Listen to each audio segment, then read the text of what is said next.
Hollywood, Bollywood, music, fashion সহ বিশ্বময় ঘটে যাওয়া সব খবর নিয়ে আমাদের আজকের আয়োজন। 2007 সালে মুক্তি পেয়েছিল অনুরাগ বাসুর পরিচালনায় শহুরে জীবনে সম্পর্কে টানাপোড়েন আর একাকিত্বের cinema life in a metro.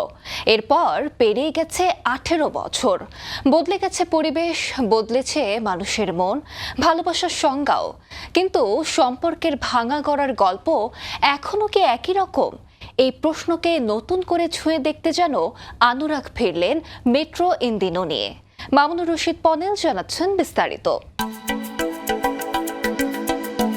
এক সুতোয় বাঁধা 4 শহরের 4টি গল্প। ব্যস্ত শহরের দিন যাপনে প্রেম, দ্বিধা আর তীব্র বাসনার মাঝে যাদের ছুঁয়ে যায় এক বিষাদময় টানাপোড়েনের ঘোর। শহরের নতুন প্রজন্মের প্রতিনিধি আদিত্য রায় কাপুর ও সারা আলী খান সম্পর্কের জটিল সমীকরণে যারা অনেকটাই বাস্তববাদী। অন্যদিকে অবিশ্বাস আর অনিশ্চয়তার বেড়ায় আটকে পড়ে আলী ফজল ও ফাতিমা সানা শেখ। পঙ্কজ ত্রিপাঠী ও কঙ্কনা সেন শর্মার মাঝ বয়সী সম্পর্কের মাঝে গুমড়ে ওঠে অভিমান আর স্মৃতির ছায়া। সবশেষ ষাটোর্ধ্ব জুটি অনুপম খের ও নীনা গুপ্তের প্রগাঢ় সংলাপ আর দীর্ঘশ্বাসে ফুটে ওঠে বয়স ও প্রেমের এক সমানুপাতিক অভিযাত্রা। নির্মাতা অনুরাগ বসুর তারকাবহুল সিনেমা মেট্রো ইন দিনো ভারত জুড়ে মুক্তি পেয়েছে আজ। মুক্তির আগেই 18,000-এর বেশি অগ্রিম টিকিট বিক্রি হওয়া সিনেমাটির বক্স অফিস কেমন হবে তা দেখার অপেক্ষা। মামুনুর রশিদ পনেল, সময় সংবাদ। ভক্তদের জন্য বড় চমক নিয়ে এলেন ভিন ডিজেল। বহু প্রতীক্ষিত ফাস্ট অ্যান্ড ফিউরিয়াস সিরিজের শেষ সিনেমার মুক্তির সময় ঘোষণা করেছেন। শুধু তাই নয়, দীর্ঘ 1 দশক পর পর্দায় ফিরেছেন প্রয়াত পল ওয়াকারের জনপ্রিয় চরিত্র ব্রায়ান ওকনর। বিস্তারিত নিয়াজ শুভর রিপোর্টে। হলিউডের action thriller franchise fast and ফিউরিয়াসের শুরুটা করেছিলেন ভিন ডিজেল। দ্বিতীয় ও তৃতীয় বাদে ছিলেন বাকি সব কিস্তিতে। শেষবারের মতো বড় চমক নিয়ে ফিরছেন অভিনেতা। তবে চূড়ান্ত পর্বে ভিন ডিজেলকে পেতে প্রযোজনা প্রতিষ্ঠানকে মানতে হচ্ছে 3টি শর্ত। প্রথমত, ফ্র্যাঞ্চাইজিটিকে লস অ্যাঞ্জেলেসে ফিরিয়ে আনতে হবে। দ্বিতীয়ত, স্ট্রিট রেসিংয়ে ফেরা এবং সবশেষ ডম ও ব্রায়ানকে পুনরায় একত্রিত করা। পুলিশ থেকে স্ট্রিট রেসারে পরিণত হওয়া ব্রায়ান রূপী পল ওয়াকার 2013 সালে মাত্র 40 বছর বয়সে গাড়ি দুর্ঘটনায় মারা যান।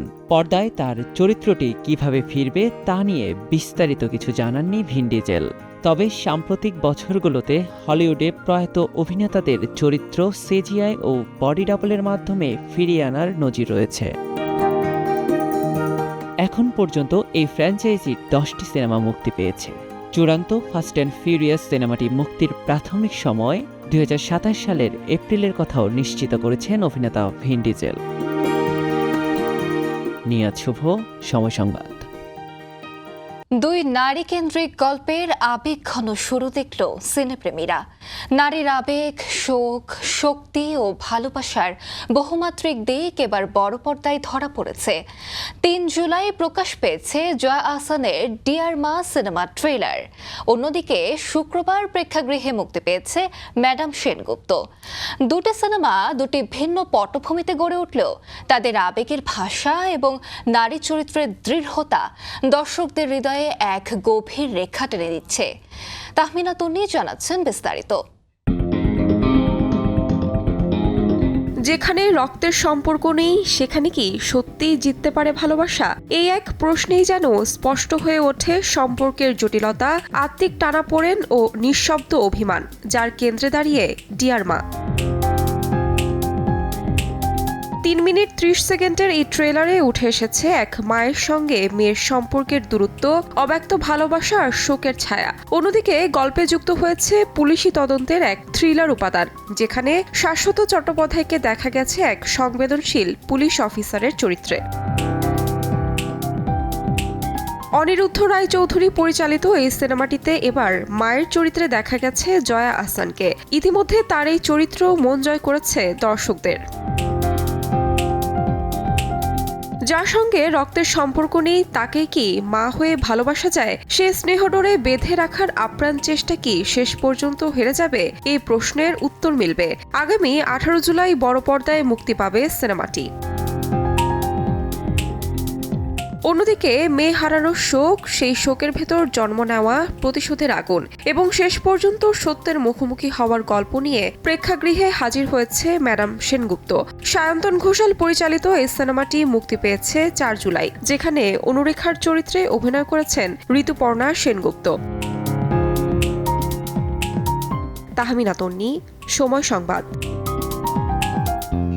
সুরে সুরে হৃদয়ের ভাষায় তিনি প্রকাশ করেন জীবনের কথা। তার কণ্ঠের মাদকতায় বোধ হয় কোটি ভক্ত। অনেক কিছুকে ছাপিয়ে যাওয়া এই শিল্পী এবার পেছনে ফেললেন বিশ্বের সব নামজাদা তারকাদের। জান্নাতুল দোলনা জানাচ্ছেন বিস্তারিত।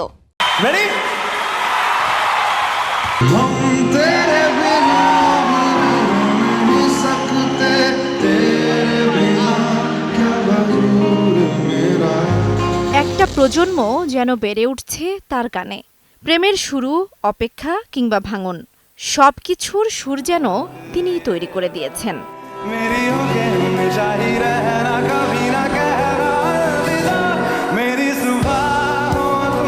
কণ্ঠের জাদুতে সারা বিশ্বের মন জিতে নেয়া এই শিল্পীর স্পটিফাইয়ে অনুসারীর সংখ্যা দাঁড়িয়েছে 151 মিলিয়নে।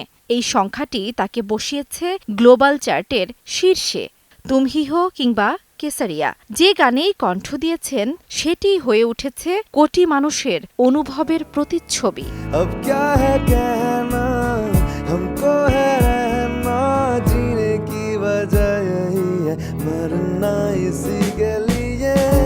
বর্তমানে তিনি ছাড়িয়ে গেছেন টেইলর সুইফট, বিলি Eilish, the weekend, Ed Sheeran, এমনকি কে পপ সেন্সেশন বিটিএসকেও।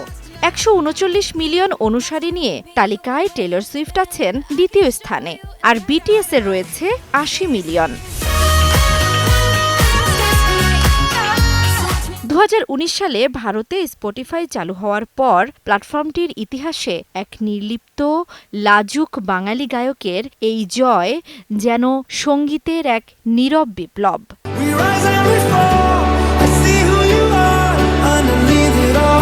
জান্নাতুল দোলনা, সময় সংবাদ।